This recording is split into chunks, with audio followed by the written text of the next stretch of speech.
quero agradecer aí a Sherpa e todos aqui presentes. Prazer estar com vocês. A ideia aqui é conversar um pouco sobre o cenário geopolítico e como vocês estão acostumados com uma lógica, né? A lógica econômica, a lógica do mercado. Eu acho que eu preciso partir de algumas premissas, contestar algumas das premissas que vocês estão acostumados e com isso, então, a gente partir de uma base comum. E, e essas premissas vão ajudar vocês a terem uma visão geopolítica mais clara na hora de pensarem e construírem aí os cenários de vocês. Eu costumo falar muito do exemplo da guerra da Ucrânia, do ponto de vista geopolítico, porque acho que 99% das pessoas virou para mim e falou: não vai ter guerra, Reni. E aí todo mundo repetia isso: não vai ter guerra, e eu repeti várias vezes: olha, as chances de guerra são muito altas. E um pouco antes da invasão, eu cravei que a Rússia iria invadir a Ucrânia e iria para a guerra. E é importante a gente entender o porquê eu tinha essa visão e a maioria das pessoas não capturava isso. E eu não estou falando, obviamente, de especialistas na área de relações internacionais ou quem acompanha e estuda geopolítica. Eu estou falando mesmo das pessoas em geral, seguindo as notícias, né, como pessoas do mercado financeiro. E aí a lógica que todo mundo me trazia, o pessoal do mercado, era: não, imagina, a guerra vai trazer prejuízo. A guerra é um problema, não é do interesse da Rússia, ela depende, o gás dela, o petróleo, ela vende isso para a Europa, eles têm uma dependência mútua, ou mais comumente falado, uma interdependência. Então, o que acontece? A gente tem que levar em consideração que essa lógica de interdependência ela não funciona para uma lógica de um conflito, uma lógica de guerra. Por que não? Porque simplesmente quando nós estamos falando de guerra, você está disposto a perder dinheiro para alcançar o seu objetivo maior, que é sobreviver, que é sair triunfante. E o triunfo não é por uma razão qualquer boba de, não, eu quero ganhar. Não é só um ego ou uma loucura, né? Claro que alguns desses líderes são loucos e a gente pode colocar esse elemento, o quanto que a vontade de um líder maluco pode levar à guerra. Mas nós estamos falando de segurança nacional, de defesa, de proteção do território, de existência do país. Então, essa lógica, ela se sobrepõe à lógica econômica. E aí, na lógica da guerra, você está disposto a perder muito, se você for impor muita perda maior que a sua ao seu oponente. Então, a ideia de que eu não entrarei em guerra porque não é economicamente viável, ela não faz sentido algum dentro da lente geopolítica. E quem trabalha com economia ou no mercado ou dentro da lógica econômica tem uma dificuldade de compreender esta lógica. E eu acho que essa é o primeiro tabu que a gente tem que quebrar para fazer sentido a nossa conversa e posteriormente também, né? Acho que esse é um insight muito importante para todos do mercado. Quando a gente fala de lógica geopolítica, nós estamos tratando de outras preocupações de segurança nacional, de sobrevivência, de existência do Estado, de questões estratégicas que vão dar essa continuidade de existência, de segurança e de proteção para um país. E neste momento, eu aceito provocar perdas ainda maiores para mim, desde que eu alcance o meu objetivo, ou que eu provoque perdas maiores para o meu inimigo. Então, interdependência econômica, ganhos ou deixar de ganhar, não faz parte da lógica geopolítica. Vou trazer uma outra analogia para vocês que talvez seja muito simples de compreenderem. Quando vocês estão analisando tomadas de decisão de um governo, né, dentro da política, sei lá, o governo brasileiro tem que tomar uma decisão aqui e os agentes políticos vão tomar essa decisão. essa decisão ela é política. Agentes políticos tomam decisões políticas, tanto que a crítica do mercado aos tomadores de decisão é sempre que eles não compreendem a lógica econômica e que eles preservem, respeitem as premissas econômicas daquela decisão. O aumento ou a queda dos juros não deve ser imposta por uma decisão política. Ela tem que ser tratada de acordo com um elemento econômico que vai ser ditado pelas condições de fundamentos econômicos do mercado. E isso, com certeza, vocês têm muito claro, vocês percebem isso, entendem isso. Então, o que eu quero que vocês tragam é essa compreensão da análise que vocês já fazem quando vocês lidam com os agentes políticos tomando decisões que vão afetar a economia e como essas decisões não levam em consideração os fatores econômicos, porque eles são agentes políticos. Se a política pensasse somente nos fatores econômicos na hora de gerenciar uma estatal, na hora de definir política de juros, seria muito mais fácil, né? E vocês sabem que não é isso que acontece. Então, essa mesma regra, esse mesmo mindset que eu quero que vocês tragam e levem para quando a gente falar de questões geopolíticas, do cenário, do tabuleiro mundial, do que está acontecendo e para onde nós estamos caminhando. Quebrado essa barreira, vamos falar então de algumas coisas estruturais aí do mundo. E algumas delas, elas são perenes, ou seja, elas estão aí durante muito tempo. E vão continuar por muito tempo. E elas, na verdade, são as regras de funcionamento do sistema internacional. E quais são elas? Olha, nós não temos, e talvez isso seja óbvio para todos, mas é importante eu reforçar, porque as coisas vão fazer mais sentido ainda. Nós não temos Constituição do mundo, gente. Nós não temos governo do mundo, nós não temos judiciário do mundo e nós não temos polícia do mundo. O que nós temos na esfera internacional é um estado de anarquia. Então, não existe ordem. Então, como que a gente se relaciona num ambiente sem ordem? O que vale? O que manda? Quem manda? Simplesmente quem manda é o mais forte. E o sistema internacional funciona dessa maneira. Alguns vão me perguntar, mas e a ONU? A ONU nada mais é do que uma organização intergovernamental, aonde as suas decisões, na maior parte delas, são decisões sugestivas, aconselhamentos. Quando a Assembleia Geral da ONU vota e condena a guerra da Ucrânia, o que significa essa condenação? Apenas uma sugestão. Foi sugerido, é feio, nós não gostamos do que a Rússia fez. Não é uma condenação de obrigação vinculada com uma punição. Não existe essa punição. E mesmo quando a punição é criada, ela é uma punição criada entre os aliados, entre os amigos, entre aqueles dispostos a seguir aquela punição. As sanções econômicas impostas à Ucrânia, à Rússia, por causa da guerra da Ucrânia, são sanções daqueles que querem adotar. A maioria dos países do mundo não estão sancionando a Rússia. Ou seja, não existe uma regra da qual todos têm que seguir, e o descumprimento dela acata em penalidades. O mundo funciona na base do mais forte, porque nós não temos governo, nós não temos regras, nós não temos absolutamente nenhum outro mecanismo de coordenar o comportamento dos estados. Isso é básico e será assim para sempre. E enquanto for assim, os estados, para se defender, para se proteger, vão buscar ser mais fortes, pessoal. E isso também é muito óbvio.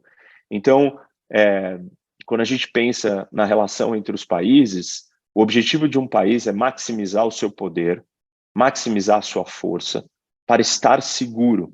Já que eu não tenho 190 para ligar se alguém invadir a minha casa, se alguém entrar no meu quintal, eu só tenho eu mesmo, então eu vou me armar, eu vou me proteger, eu vou me preparar para o pior o tempo inteiro.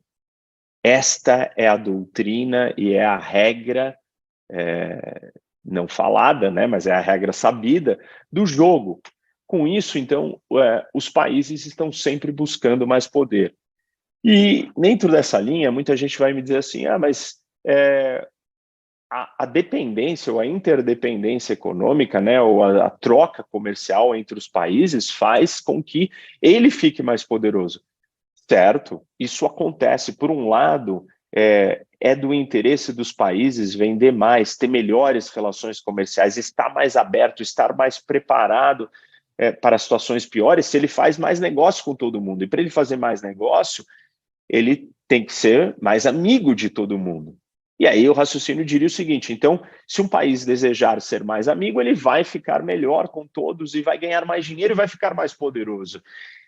Sim, isso é verdade, mas existe um outro lado. Isso acontece, isso é do interesse dos países, eles fazerem mais negócios com o outro, terem melhores relações com os outros, porque isso fará com que ele ganhe mais dinheiro, mas ao mesmo tempo vai acontecer uma outra coisa. Quanto mais relação comercial e mais dinheiro ele ganhar com alguns países mais importantes, maiores, mais chaves, mais dependência, mais vulnerabilidade ele terá, porque ele dependerá daquele país para a continuidade da sua existência.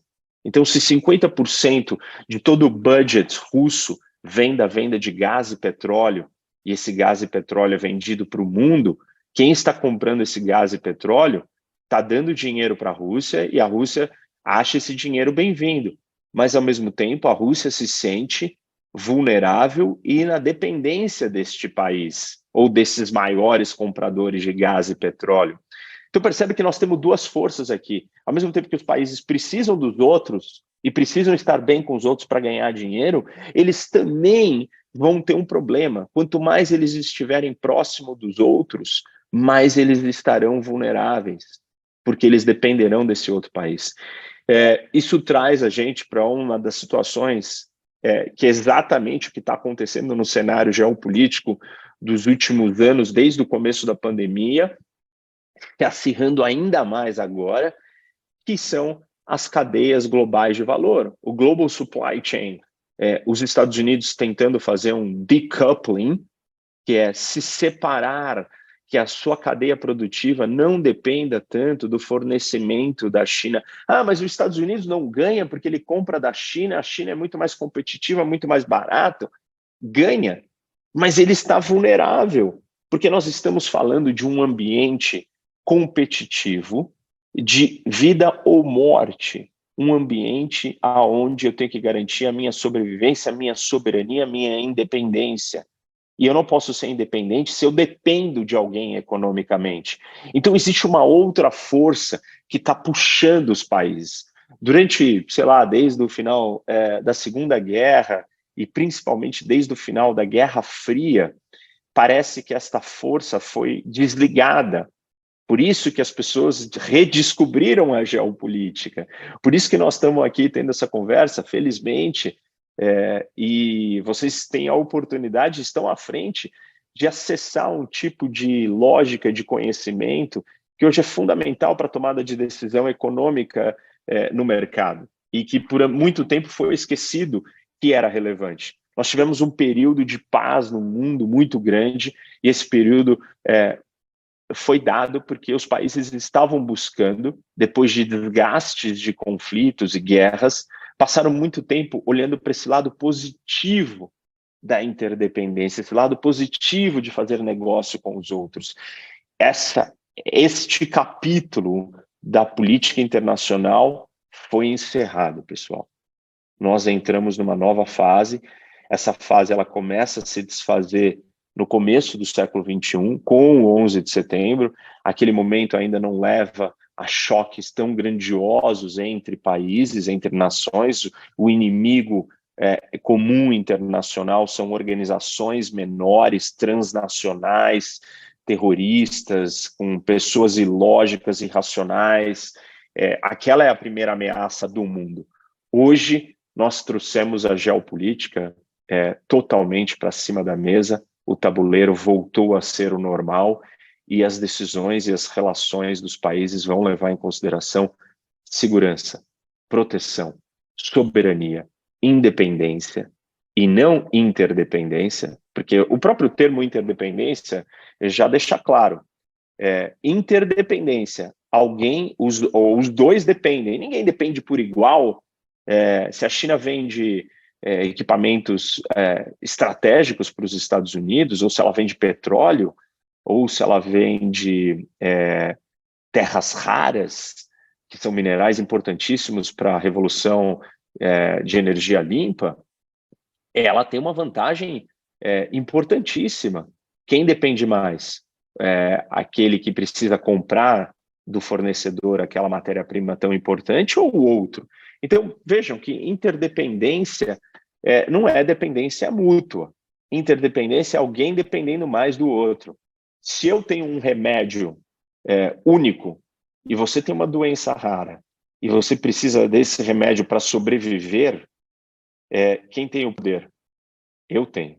Só eu produzo esse remédio e você precisa desse remédio para sobreviver. Ou seja, um produto que eu vendo para você é estratégico. Essa relação não é de interdependência. Ela é uma relação de dependência da parte de vocês comigo. Agora, se eu vendo canetas Bic, que qualquer um pode vender, quem tem a força? O produtor ou o consumidor? O cliente. Se o cliente não comprar comigo, ele compra com outro. Então, dependendo do que eu estou vendendo, o poder está comigo e não com quem está comprando. Dependendo do que eu estou vendendo, o poder está com quem está comprando. O poder é do cliente. Porque eu vendo uma commodity muito simplista, muito básica, que qualquer um pode vender. Uma caneta Bic, qualquer um vende. Então, quem tem a força, quem tem o poder, é o consumidor. E, nesse caso, o produtor é dependente daquele consumidor. Percebam isso. E aí a gente consegue analisar melhor as relações todas. A China precisa de petróleo? Precisa. Petróleo é estratégico? Absolutamente. Aonde está esse petróleo? Quem está vendendo esse petróleo para a China?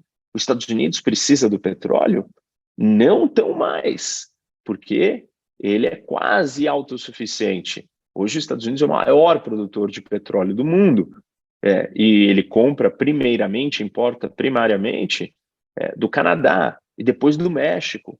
E só então vai vir algum país do Oriente Médio. Isso explica a mudança geopolítica dos Estados Unidos em relação ao Oriente Médio. O abandono da região. Não quero mais estar na guerra do Iraque. Claro que esse não é o único motivo, mas eu estou trazendo uma conexão aqui de cenários para onde o mundo está caminhando. Então, Estados Unidos não quer mais não precisa mais colocar tanto dinheiro, tanto investimento, tanta perda, tanto energia em conflitos no Oriente Médio. Por quê? Porque com a descoberta do gás e do petróleo de xisto, os Estados Unidos se torna o maior produtor do mundo de petróleo. E comprando dos seus vizinhos, a sua situação da dependência deste ativo energético tão importante muda. E, além disso, tem uma competição crescente com a China, então ele precisa direcionar os seus recursos, a sua energia, o seu foco para a Ásia. E esse é o pivô para a Ásia. Então, juntando essas situações, a gente começa a perceber como que as peças serão movimentadas no tabuleiro. E aí, vamos para alguns desses cenários que eu quero apresentar para vocês, né? O primeiro deles e que está subentendido na minha fala, a geopolítica está de volta. E a geopolítica foi só esquecida, mas ela voltou para o cenário com força total. E eu não estou falando de qualquer geopolítica, porque a geopolítica sempre vai existir, né? Mas eu estou falando da geopolítica clássica. E qual é a geopolítica clássica? Confronto entre grandes potências. Busca de poder, porque nós estamos caminhando para um mundo mais multipolar. Vocês já devem ter ouvido esse conceito, talvez não esteja tão claro para todos. A gente pode ter um mundo multipolar, um mundo bipolar e um mundo unipolar. Alguns falam em um mundo apolar, ou seja, infinitos polos de poder, completa desordem e anarquia, e alguns descrevem que nós estamos vivendo um mundo apolar. Claramente, durante a Guerra Fria, nós vivemos um mundo bipolar. Na Primeira e na Segunda Guerra Mundial, nós vivemos um mundo multipolar. E muitos agora clamam com extrema satisfação, ênfase ou até realização de que nós estamos de volta no mundo multipolar. E qual é o problema disso? Simplesmente, se nós estamos vivendo um mundo multipolar, e nós estamos em grande medida, esse é um mundo muito mais instável, muito mais perigoso. As duas grandes guerras aconteceram no mundo multipolar. Por que isso? Porque quando você tem múltiplos polos de poder e nenhum deles se sobressai, nenhum deles é hegemônico, você tem alianças. E essas alianças, elas vão mudando. E se você não coordena e não mantém o equilíbrio entre todas essas forças, um dos lados pode ficar mais forte. E quando um dos lados se sente mais forte, ele se sente com capacidade de desafiar as vontades que o outro lado quer. Claramente, no mundo multipolar, é muito mais fácil de você não achar este equilíbrio, porque são múltiplos polos e você precisa coordenar uma aliança maior com muitas forças. Se o mundo está mais multipolar, as chances de instabilidade são muito maiores, as chances de conflito são muito maiores. Na Guerra Fria, a guerra foi fria. O sistema bipolar da Guerra Fria, ele é muito mais estável do que o sistema multipolar. E por que ele é estável? Porque são apenas dois polos. Mas eles estão disputando pelo mundo. A disputa deles é tudo ou nada. É o fim do mundo se eles entrassem em guerra. Então, eles são muito mais ponderados. E poucas coisas vão alterar. E a Índia se juntou com o lado soviético ao invés do lado americano. Bom, tudo bem, é só um país. A superpotência Estados Unidos e a superpotência União Soviética, elas são maiores do que a vontade e qual lado que a Índia está. Não faz tanta diferença a Índia se juntar. Num mundo multipolar, faz muita diferença se a Índia, o Brasil, todos os BRICS se juntarem no grupo das ditaduras que estão desafiando as democracias. Faz toda a diferença. Se a Europa desiste de ter um apoio incondicional ao sistema e à ordem americana, isso altera o equilíbrio de poder e o outro lado, a outra coalizão, vai se sentir forte e capacitada para desafiar a coalizão que está no poder. Hoje, qual é a coalizão que está no poder? É a coalizão ocidental ainda. É a coalizão do modelo e da ordem criada pelos Estados Unidos, junto com a Europa e outros, depois da Segunda Guerra.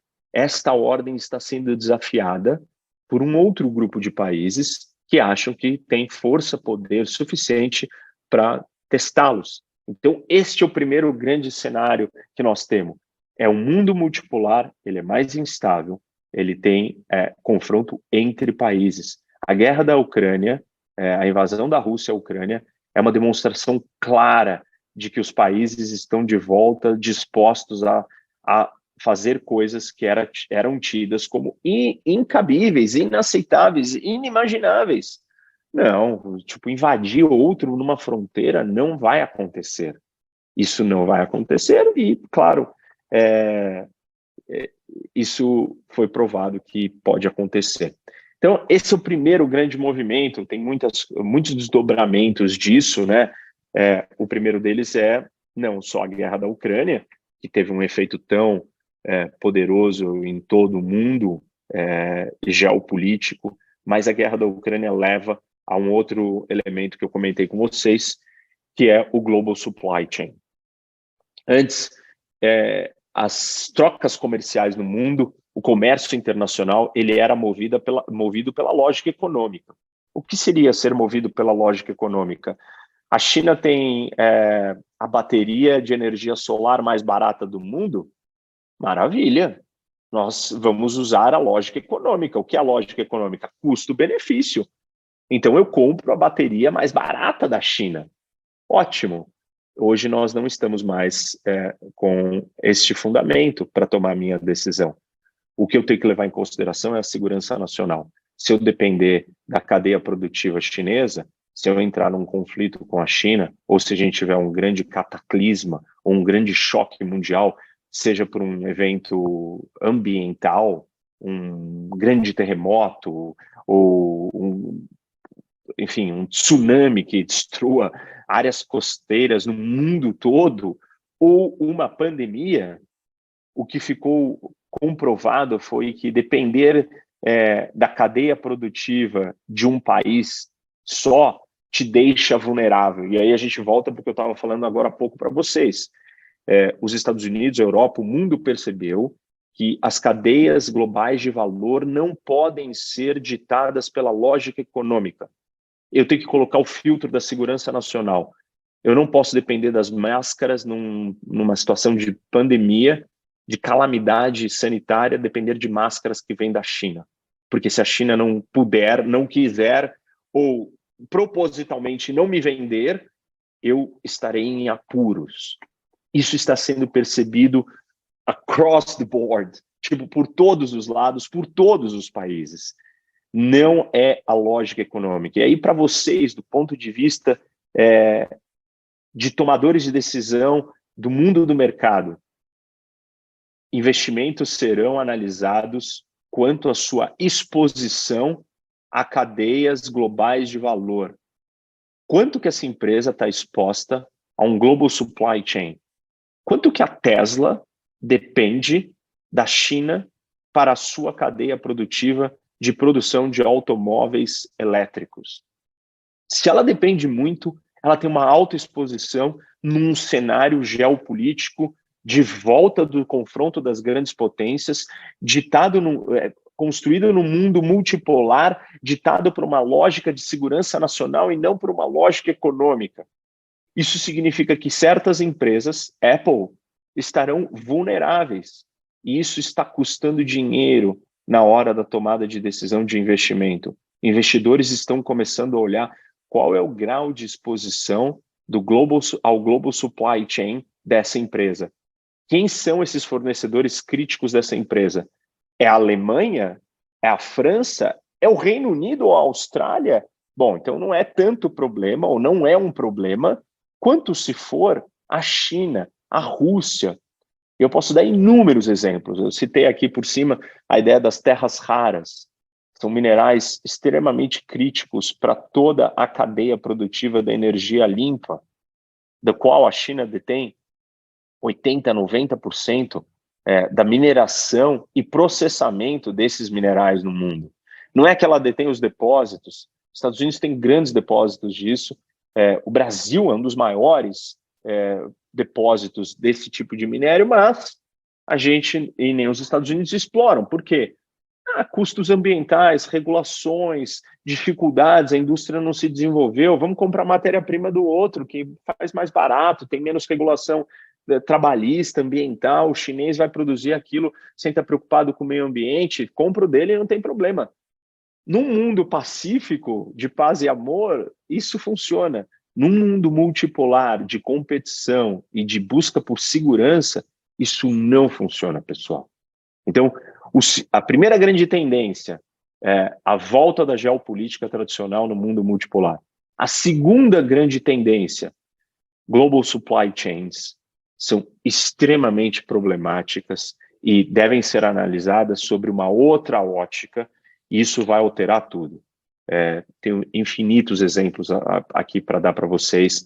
A Europa em relação ao gás, as medidas que a Alemanha tomou pós-invasão da Rússia, essa tendência deve continuar. A busca por segurança energética, isso está mexendo com vários mercados no mundo de energia e vai continuar mexendo muito mais. A tendência é essa. A tendência, então, é o quê? Eu não posso depender de ninguém. Todo mundo vai buscar diversificação. Todo mundo vai buscar autossuficiência. Então, por exemplo, nos Estados Unidos está havendo uma série de promoções. O Biden está dando incentivos para a produção de lítio no país, para a produção de baterias elétricas que alimentam os carros elétricos. Isso vai fazer negócios surgirem dentro dos Estados Unidos, reindustrializar certos setores que estavam perdidos. Tudo isso foi determinado pela geopolítica. E, ao mesmo tempo, vai mostrar exposições em relação à cadeia chinesa, à cadeia russa. Os russos são grandes vendedores de urânio para a cadeia da geração de energia nuclear. Até os próprios americanos dependem dos russos. Isso é extremamente desconfortável no momento que eles estão em guerra. Então, percebam que esses movimentos vêm acontecendo. Banir petróleo ou sanções contra o petróleo russo foi feito, contra o gás russo ainda não. Será feito, gente. Será feito. Contra o urânio será feito, ainda não. Mas isto vai caminhar, essa é a tendência natural. Eu não posso depender de matérias-primas tão críticas do meu adversário. E a lógica do livre comércio que todos ganham não se aplica aqui, porque ele é meu adversário, ele vai tentar me destruir e eu estou dependendo dele. Volta da geopolítica com o mundo multipolar. 2, global supply chain. 3, climate change. E este movimento, ele conduz a política dos países numa direção. Então, por exemplo, parte da dependência da Alemanha ao gás russo veio da força política das mudanças climáticas.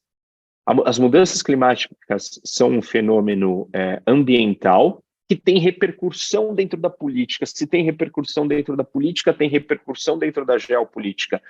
O que motiva o Biden a decidir explorar ou permitir a exploração de lítio dentro dos Estados Unidos é, em grande parte, uma motivação de mudanças climáticas, porque ele quer que 50% da frota de carros dos Estados Unidos em 2030 sejam de carros elétricos. 50% da frota vendida seja de carros elétricos. Para isso acontecer, precisa ter bateria.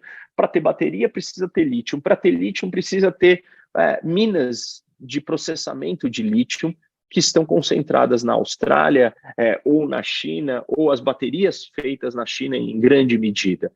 Percebe que essa movimentação ela é ligada com o meio ambiente. Então, a força do meio ambiente ou da questão climática vai pautar decisões políticas.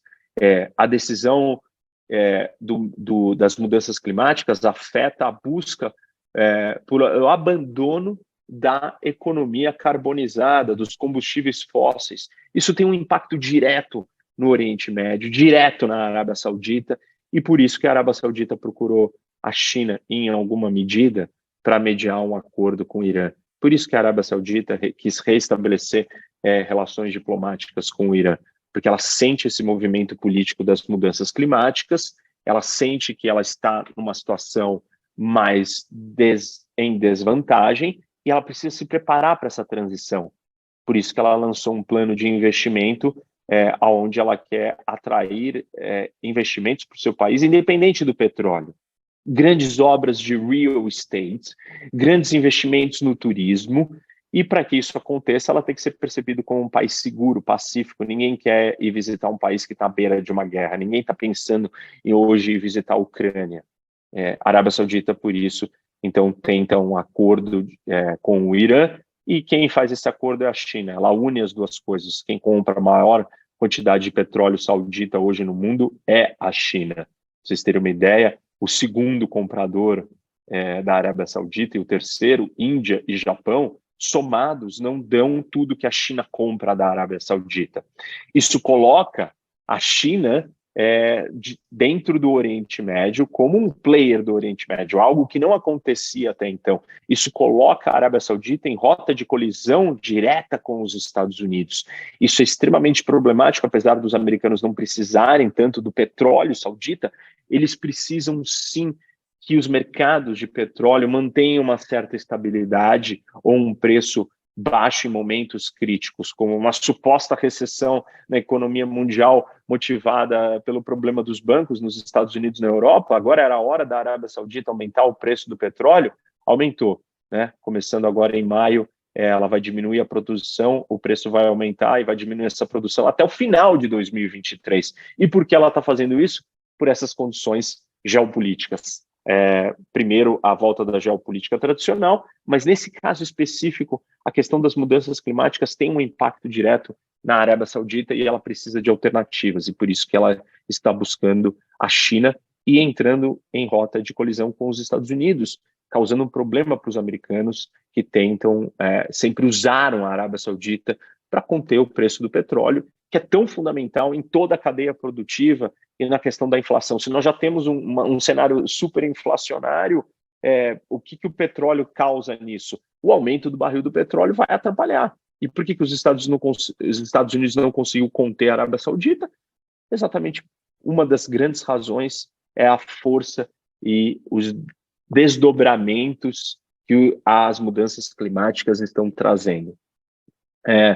Um outro elemento do cenário aqui geopolítico que eu quero trazer, e eu estou trazendo grandes movimentos macro para vocês entenderem, e eu estou aqui desdobrando ele, destrinchando eles para vocês, para que vocês consigam fazer um pouco dessa análise sozinho, quando eu não estiver aqui, mas vocês entenderem o raciocínio e como que esse desenrolar acontece. Se o mundo é multipolar, se eu não dependo da cadeia produtiva baseado em questões econômicas, se tem pressão política ambiental para eu tomar uma decisão, tudo isso vai moldando o tabuleiro, vai moldando o mundo.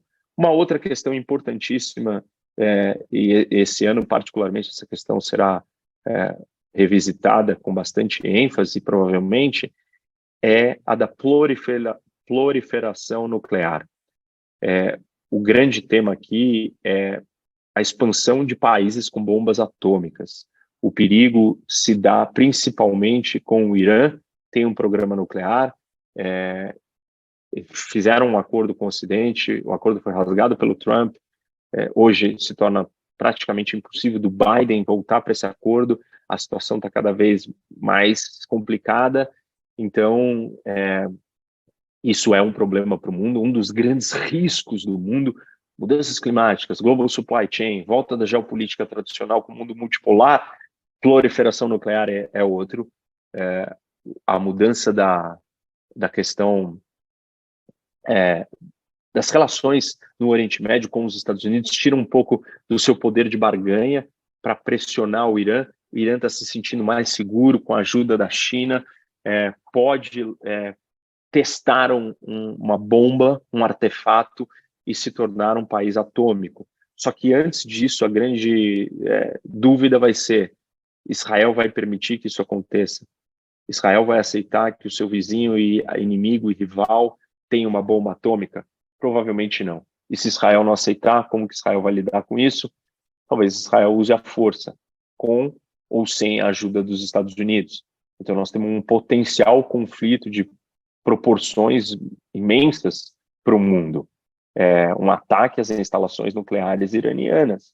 Isso está na pauta há anos, talvez até uma década já, ou mais de uma década, mas estamos chegando no momento decisivo e final, porque leva tempo para você alcançar a capacidade de ter a bomba, e o Irã está próximo disso, e é nesse momento que os países tomam ações. Por que eu acho que Israel pode fazer isso? Porque Israel fez isso em 2 outros episódios, nos anos 80 com o Iraque e 2007 contra a Síria. Ambos tinham um reator nuclear, Israel bombardeou o programa nuclear desses 2 países e impediu que eles construíssem uma bomba atômica. A história com o Irã é diferente, é muito mais complicada, muito mais arriscada, mas é muito mais real a ameaça para Israel. E isso só é um exemplo da questão da proliferação nuclear. Ou seja, estamos falando aqui de um problema do mundo, porque se o Irã tiver uma bomba atômica, a Arábia Saudita vai querer ter uma bomba atômica, a Turquia vai querer ter uma bomba atômica e o Egito vai querer ter uma bomba atômica.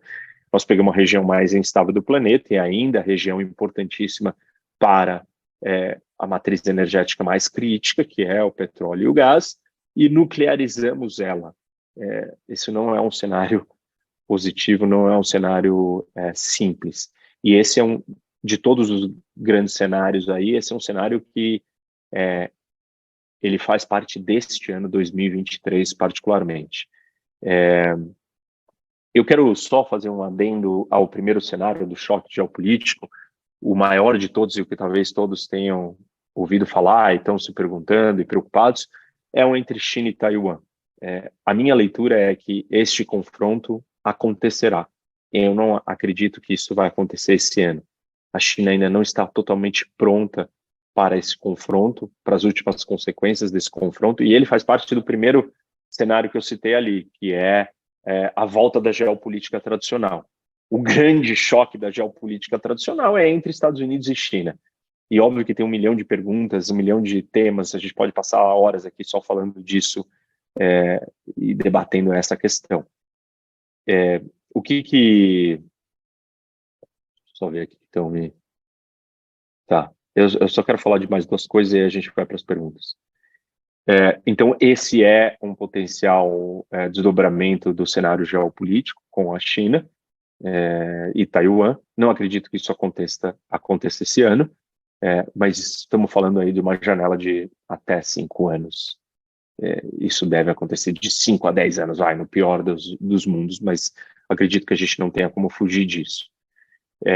Então, voltando, eu estava falando da proliferação nuclear e um outro risco grande que a gente tem, além da mudança climática, proliferação, nós temos a questão dos blocos, né? E aí eu me refiro aos blocos existentes e os não existentes.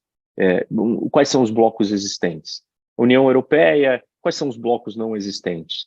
Você tem Rússia e China se juntando e formando um grande bloco, um bloco das ditaduras. Com isso, o Irã já se juntou a ele. A Coreia do Norte, naturalmente, faz parte desse bloco. E, do outro lado, você tem o bloco das democracias. E, além do bloco ocidental das democracias e o das ditaduras, grandes potências, nós temos os que estão no meio, que a gente poderia chamar eles de non-aligned, ou não alinhados com ninguém. O Brasil estaria nesse, a Índia está nesse. E para onde esses países vão? Nos últimos dias a gente viu posicionamentos aí do governo brasileiro em relação a tudo que está acontecendo e mostram que o Brasil pode tomar lado, a Índia pode tomar lado. Isso afeta o equilíbrio de poder mundial, isso passa um recado ruim, isso faz a China se sentir mais segura, a Rússia também. Eles podem ousar mais, ir mais longe, e com isso a gente tem problemas maiores, ou o risco das outras coisas todas que eu estou descrevendo, elas aumentam numa escala muito maior. Isso particularmente diz respeito ao Brasil, né, e o que significa para nós. Eu acho que o Brasil está isolado de grandes conflitos, mas se o Brasil escolher tomar lado, nós teremos problemas. A gente vai ser penalizado por isso em algum momento, dependendo do nível de tensão que exista entre esses dois blocos. Se os Estados Unidos entrar em guerra com a China, se o Ocidente entrar em guerra com esse bloco ditatorial, e aí? O Brasil está do lado do bloco da ditadura, isso vai ser um problema para o Brasil, claramente. Enfim, isso são escolhas de política externa nacional. Não quero entrar nesse detalhe, não é o papo da nossa conversa, mas ele está ligado com esse risco dessa formação desses blocos todos. Eu só quero encerrar, e aí a gente vai para as perguntas, com a seguinte colocação aqui. Nós viveremos nos próximos 10 anos, os 10 anos mais perigosos do mundo desde o fim da Segunda Guerra Mundial. Mais perigosos do que os anos da Guerra Fria. Por quê? O cenário da Guerra Fria, ele tinha alguma previsibilidade. Eram duas grandes potências que, se entrassem em conflitos, estávamos falando de uma guerra nuclear, de destruição total. E eram duas superpotências. Somente os dois. Mudanças de lado, por mais que todos queriam não perder ninguém do seu lado, não afetavam a equação geral. Hoje, no mundo multipolar, nós temos riscos muito maiores. Eu não vou expandir nesse outro elemento, mas eu acho que só vale deixar aqui para vocês acompanharem, que são as tecnologias, né? O papel das tecnologias nisso tudo, nessa competição toda de poder, e com isso eu colocaria a inteligência artificial e seus efeitos devastadores para a comunicação, para fake news, para a política, para intoxicar as políticas principalmente democráticas, as políticas das democracias, onde narrativa, história, fatos inventados, histórias contadas fazem toda a diferença para o ânimo político e isso abalaria principalmente o Ocidente, a força do Ocidente. Então eu colocaria esse outro elemento aqui também na equação. Tendo isso em mente, eu acho que é de extrema importância vocês perceberem que o mundo está diferente. E na hora de tomar uma decisão, vocês precisam medir esses impactos fazendo a seguinte pergunta. Ok, eu entendi essa grande oportunidade aqui do ponto de vista econômico, do ponto de vista do tamanho do mercado, do ponto de vista de uma vantagem competitiva e o elemento geopolítico. Vocês colocaram na equação da tomada de decisão? Ele é absolutamente fundamental, gente. Não tem mais como fugir dele. E quando eu falo de geopolítica, eu estou falando de todas essas coisas que eu citei. O ambiental, ele é geopolítico. Ele não é só um critério de investimento de ESG. Ele é um critério político, portanto, geopolítico. Tenham isso em mente que vocês vão estar passos à frente, vislumbrando cenários maiores e melhores e mais complexos do que a maioria dos players no mercado. Levem em consideração a geopolítica na tomada de decisão de vocês. Obrigado, vamos abrir para perguntas, então.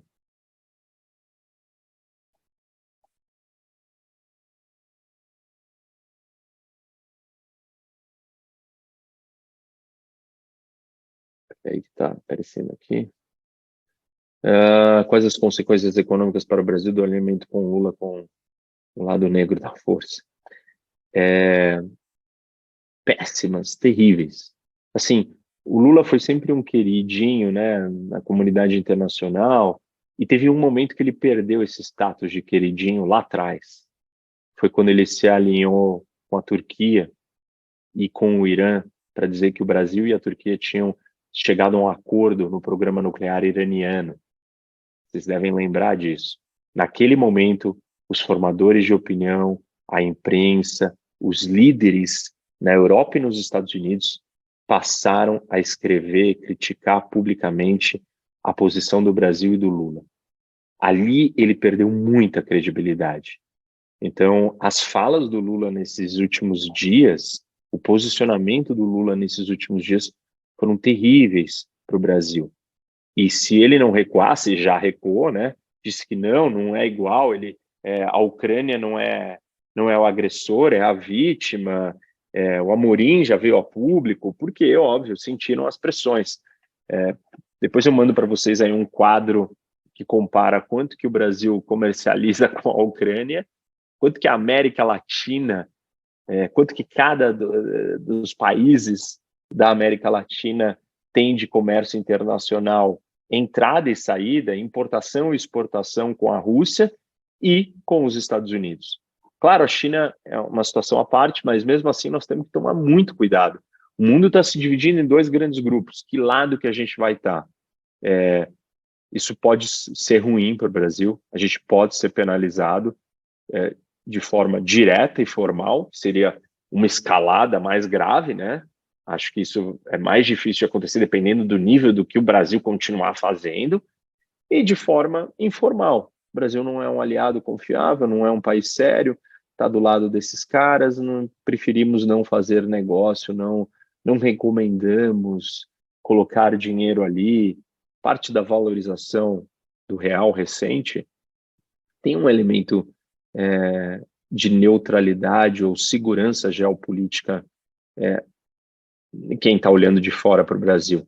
Se o Brasil perder essa neutralidade ou essa segurança geopolítica porque ele tomou um lado, e o lado problemático, realmente essas percepções vão mudar. Vão mudar de um jeito informal no primeiro momento e talvez se ela continuar vai ser formalizado. Então, a entrada de investimento no Brasil, uma série de coisas podem ser afetadas com isso. O Rogério, essa primeira pergunta foi do Paulo, tá? E aí o Rogério pergunta para mim, professor, levando em consideração as manobras da OPEP com a redução de oferta de petróleo e os Estados Unidos com a sua menor reserva de petróleo, estará a elevação do preço. Consequentemente, qual a expectativa na inflação mundial e no Brasil? Eu acho que, como eu disse, isso vai afetar a inflação, vai afetar o mundo todo, e os Estados Unidos não tem mais poder de simplesmente pedir para a Arábia Saudita não fazer, pediu, não adiantou. A Arábia Saudita olhou para si, ela está olhando para si porque nós estamos num mundo mais multipolar, ela não tem e não pode depender de ninguém, ela vai olhar para si mesma e vai ficar ali tentando se equilibrar dentro desse novo cenário. O que é ser equilibrado dentro desse novo cenário? Ela vai cortar relações com os Estados Unidos? Não, mas ela não vai fazer tudo que os Estados Unidos quer mais, e ela vai fazer coisas que vão incomodar os Estados Unidos. Percebe? Então, as situações, os cenários de atrito são muito maiores. Antes, a Arábia Saudita fazia tudo que os Estados Unidos queria em troca da sua segurança. E os Estados Unidos protegia a Arábia Saudita. Os Estados Unidos não vai deixar de proteger a Arábia Saudita, mas a Arábia Saudita já não vai fazer mais tudo que os Estados Unidos quer. Esse é um mundo multipolar. E isso é extremamente problemático. Isso vai ser ruim para a economia do mundo nesse momento e tende a piorar, porque a Arábia Saudita vai tomar decisões baseadas no seu interesse. O seu interesse é ganhar o máximo de lucro que ela puder, enquanto o petróleo ainda é a grande matriz, e vai ser por um bom tempo, muito tempo. Então, a Arábia Saudita está tomando uma outra posição geopolítica. O André pergunta o seguinte, ou comenta: o Brasil é um exportador de commodities, apesar disso há uma escassez de alimentos no mundo. Isso não coloca o Brasil em uma posição privilegiada? Coloca, mas para a gente potencializar ou materializar essa nossa vantagem, e não é essa a única vantagem que o Brasil tem a vantagem também ambiental. Nós teríamos que ser o líder ambiental. Se meio ambiente é tão importante, tão crítico para o mundo inteiro, e eu coloquei aqui como um dos grandes riscos, ou uma das grandes forças que vai ditar para onde os países vão andar, o Brasil deveria aproveitar isso, e a gente não aproveita. Aí falta visão política interna, falta clareza de objetivo estratégico e falta ação. No auge, no começo da guerra da Ucrânia, o Brasil foi visto como um grande parceiro, não só por ser uma democracia, mas porque a Europa e o Ocidente e os Estados Unidos e o Japão precisavam de grandes países democráticos do lado deles. Não existem muitos outros grandes países democráticos que não tomaram lado. Não tem muitos. O Brasil teria um papel fundamental nisso e poderia negociar isso bem. Poderia ter mais espaço para as nossas commodities. Isso teria que ser feito com muita habilidade para não incomodar os chineses, que são os grandes compradores, mas para extrair o máximo que a gente pode ter disso, até na área de energia e na área verde. Na área de energia viria com a questão, por exemplo, do hidrogênio verde com a Europa. Uma oportunidade imensa para o Brasil, uma maneira muito boa do Brasil se sobressair nisso tudo. Falta visão estratégica para o Brasil. Então, nós temos essas vantagens. 2 ou 3, eu diria, né? 2 delas estão ligadas com o meio ambiente. Na área de energia e na área de política de meio ambiente. O Brasil tem a maior floresta e tal. E na outra é a área de alimentos, como você citou. Tem um campo muito vasto para o Brasil. Mesmo que o Brasil não tome essas atitudes, eu entendo que a tendência do mundo é um problema com o fornecimento de alimentos. Então, o preço dessas coisas, dos alimentos, tende a crescer e o Brasil vai acabar se dando bem do mesmo jeito. Talvez nós estamos voltando a viver um boom de commodities aí, e essa é uma delas, e o Brasil vai se dar bem com isso. O André pergunta para você quais são as prioridades do Brasil, no cenário geopolítico. Quais deveriam ser, André, ou quais são? Eu não acho que o Brasil tem prioridade geopolítica. O Brasil não pensa como Estado, o Brasil pensa como governo. Cada governo que chega no poder no Brasil, o seu líder quer dar suas cambalhotas ideológicas. Isso custa muito caro para um projeto de país estratégico de 30 anos. Infelizmente, o Brasil não tem essa clareza.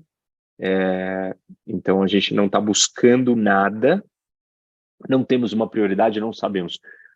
Qual deveria ser a nossa prioridade? Aí eu diria... deixa eu só ver se o André comentou aqui.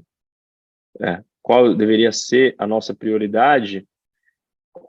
Eu acho que o Brasil tem que se posicionar como o grande líder na questão ambiental e na questão dos alimentos.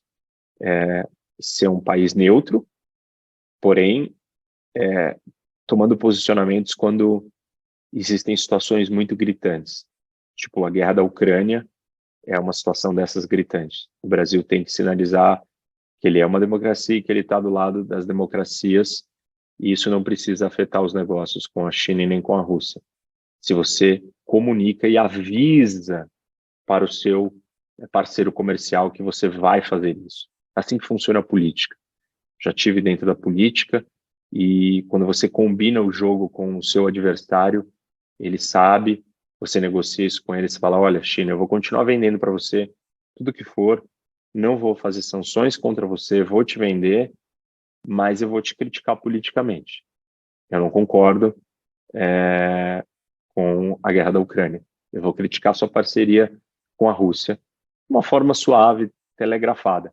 Óbvio, se a gente tiver um cenário de guerra dos dois lados, o Brasil vai ter que escolher onde ele vai querer ficar, e só espero que ele não escolha estar do lado errado, como o Paulo colocou aqui na primeira colocação. O Paulo, falando em moeda internacional nesse cenário, onde o mais forte controla tudo, por que a Rússia não está impondo o valor do rublo perante o dólar americano? Olha, tem muita coisa sobre a questão das moedas internacionais que elas precisam ser desmistificadas, né? Todo mundo acha que a China quer ter a moeda de reserva internacional. Desculpa, gente. Sim, esse é um tema profundo para uma outra. Pode passar horas discutindo, eu posso passar horas discutindo, explicando para vocês por que a Rússia não quer ter a moeda de reserva. Ah, não, mas ela está tentando transacionar em yuan, é isso que ela está tentando fazer, ela quer ocupar o espaço dos Estados Unidos, ela não quer depender do dólar. Mentira. Isso é tudo retórica e postura. Ela não quer e ela não pode. A economia chinesa precisaria passar por uma transformação gigantesca, da qual o Partido Comunista Chinês não está disposto em fazer e abrir mão. Não existe isso. Não tem como.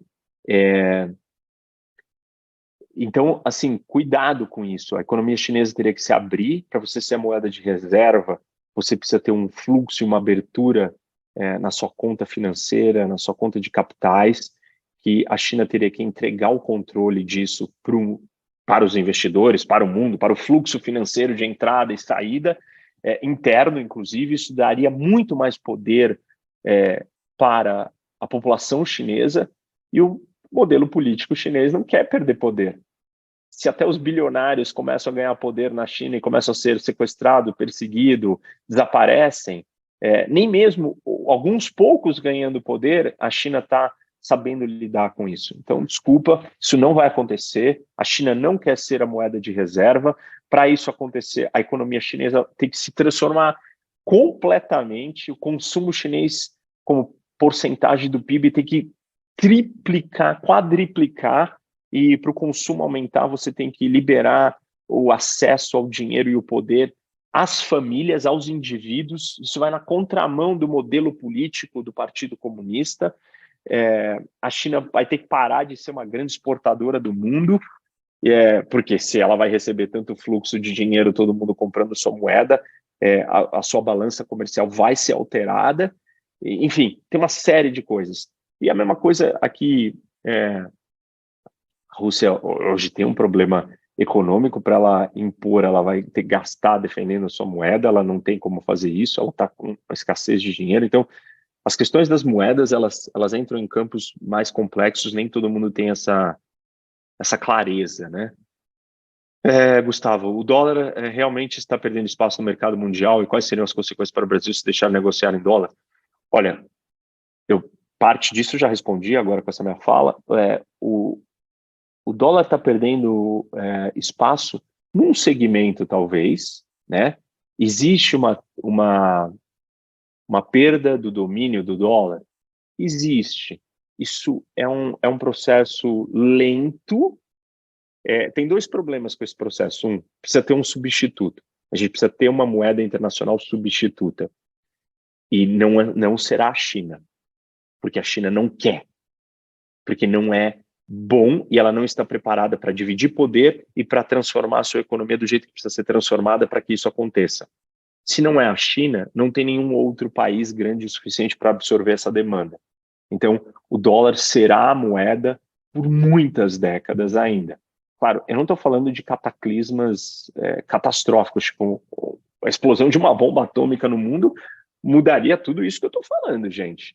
Todos esses processos são acelerados imediatamente e transformados. Não é disso que eu estou falando. Então, o dólar será a moeda. Ser a moeda dominante, um dos elementos da dominância é ser a moeda de reserva. E essa dominância não tem outro. E essa que é a dominância que a China não quer no fundo. Agora, existem outras dominâncias do dólar, uma delas é ser a moeda não de reserva, né? Que os países dos bancos centrais do mundo acumulam em reservas, mas ser a moeda da transação, a moeda que todo mundo usa para transacionar. E nesse quesito, o dólar está perdendo algum espaço, porque você tem outras moedas sendo usadas. Esse movimento da China com o Brasil, com o BRICS, com a Rússia tendo esse movimento com outros, com Turquia, está acontecendo. A perda é pequena e eu acho isso ruim. Porque, é que nem eu perguntar para vocês preferem ter um ativo AAA ou C, D, sei lá, tipo, o Brasil ter dinheiro e moeda que não é uma moeda com a segurança, como a americana, é péssimo. Então, se o Brasil vai começar a transicionar em yuan, nós vamos ter guardado e vamos estar usando, e os comerciantes vão ter o yuan. E isso não é uma moeda valiosa, segura para o Brasil. Então, eu acho que o Brasil perde nesse sentido, e perde porque ele começa a ficar muito dependente da China. Muito. Nós já dependemos demais da China. E aí não é só porque é a China, eu tenho dito isso, depender tanto de um país é muito problemático. Se fosse os Estados Unidos era problemático, mas o que? Estados Unidos é uma democracia. O que muda? Muda que você vai lá e entra com uma ação. Os Estados Unidos protege o investimento do estrangeiro tanto quanto ele protege do americano, ele não faz essa distinção. A China faz. Quando a Austrália criticou a política chinesa no Covid, ou falou que o Covid estava vindo das políticas sanitárias inconsequentes da China, a China foi lá e sancionou a Austrália. Então, assim, se o Brasil vai depender da China e a gente fizer alguma coisa que a China não goste, é muito poder. A gente não precisa dar mais esse poder para a China. Isso é um erro estratégico geopolítico gigantesco que o Brasil fez. E se levar adiante, né? Vamos ver se vai acontecer mesmo. O Paulo, em relação aos investimentos em infraestrutura, principalmente na expansão de portos, na malha ferroviária no Brasil, qual a sua visão sobre a China entrando nesse contexto no Brasil?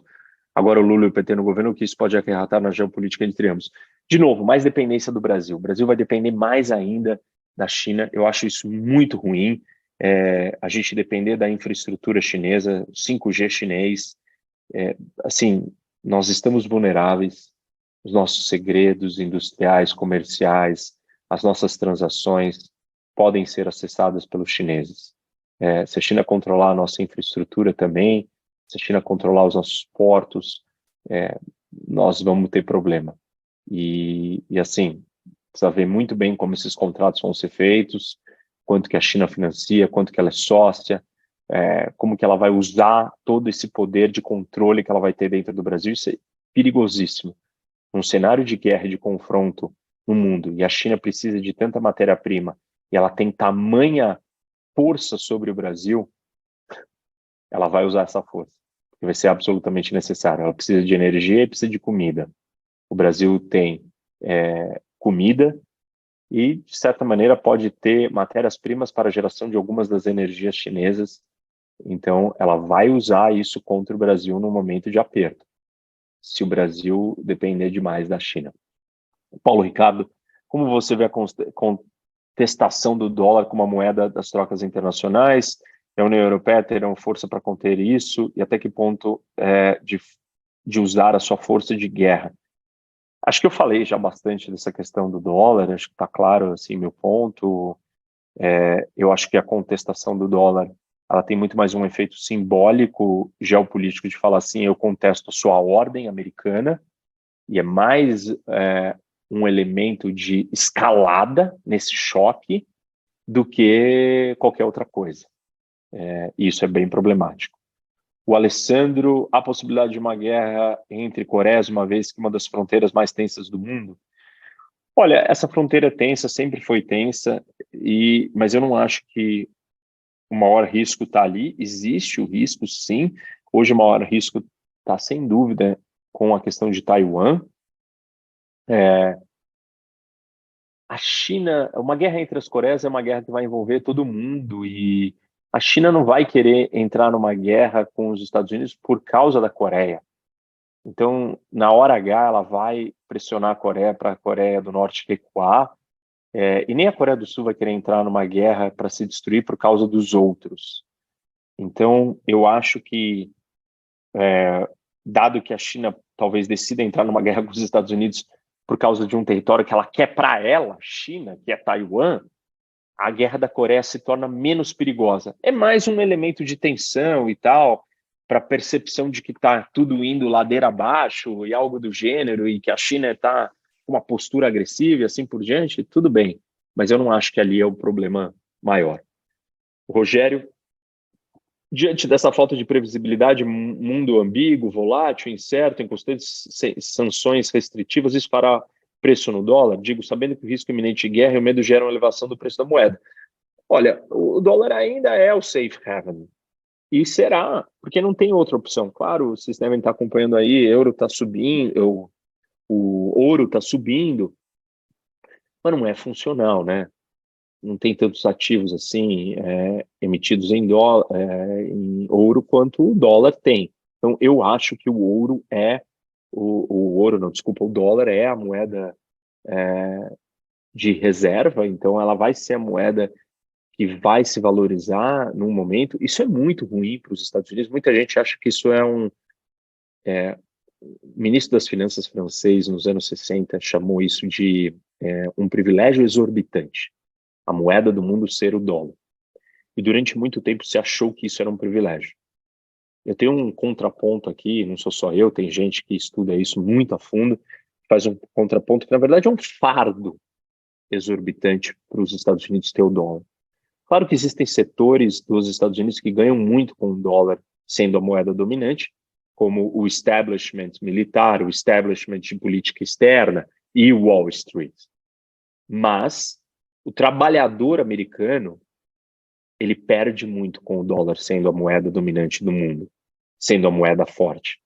Porque, óbvio, a competitividade americana com uma moeda forte em relação às outras cai, as exportações americanas caem, a balança comercial piora e você começa a importar mais, a indústria e a produtividade americana é transferida para outros lugares, os americanos perdem emprego, a eleição do Trump é baseada nisso, e qual é a solução, então? Dívida. Você tem dinheiro barato entrando, os americanos começam a se endividar muito, começam a perder emprego, começam a perder, sei lá, você começa a criar o nascimento de uma política de gente insatisfeita que elege um Trump. E isso pode ser muito ruim no longo prazo, tanto que o Biden está tentando achar políticas para proteger, e a política, em última instância, máxima para proteger esses grupos é uma desvalorização do dólar e o dólar abandonado de ser a moeda internacional. A economia americana ganharia muito com isso. Os desequilíbrios causados pela entrada de dólares, a entrada de dinheiro de fora, estrangeiro, para comprar dólares, afetam muitas coisas na economia americana. Então, seria um outro modelo econômico do qual os Estados Unidos teria muitas vantagens, porque os Estados Unidos é extremamente competitivo, e ele perde muito dessa vantagem porque ele tem a moeda internacional.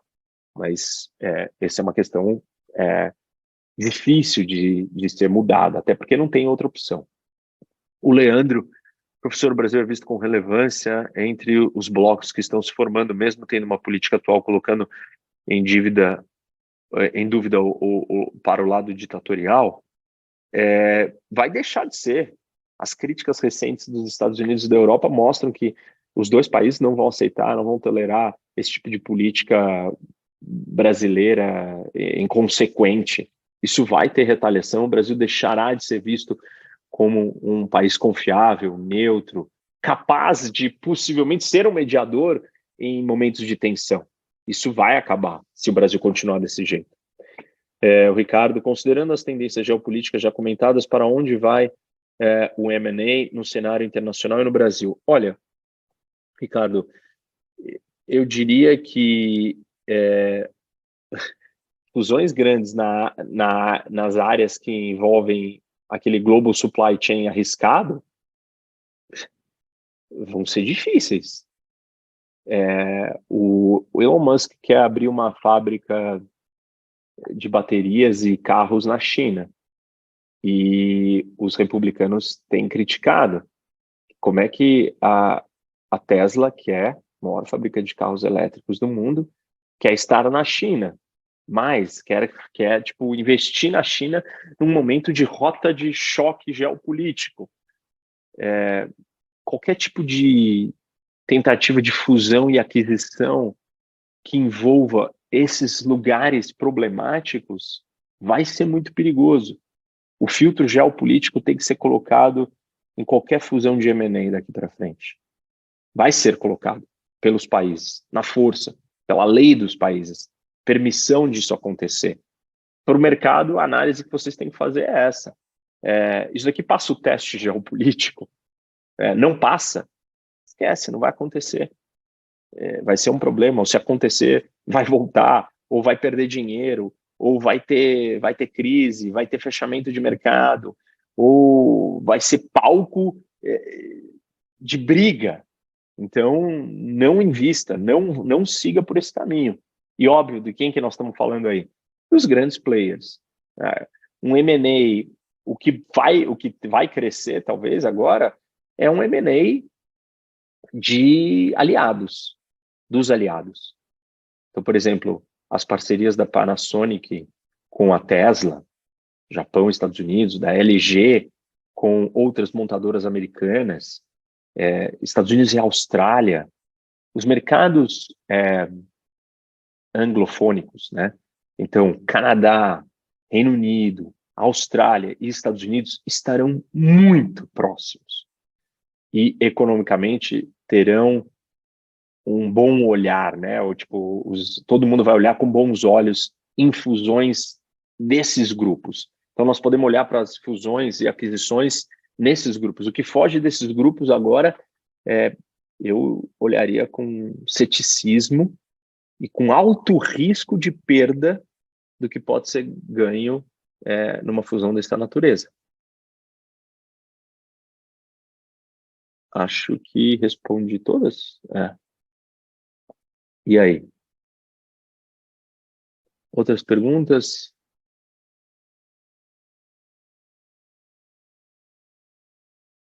Acho que é isso. Então, gente, obrigado. Foi um prazer estar aqui com vocês. Espero que vocês tenham atendido. Convido todos aí me seguirem nas redes. Quem não segue, o canal do YouTube tem tudo isso mais aprofundado, detalhado. Ali, muitas aulas nessa linha. Professor Roque, HOC, são as minhas iniciais, Reniose Coquier. Professor Roque, HOC, Instagram e YouTube, TikTok. Para quem não me segue, dá uma olhada, se vão gostar. Tem sempre conteúdo novo. Espero que vocês tenham gostado e espero estar com vocês em breve. Um abraço a todos e bom dia.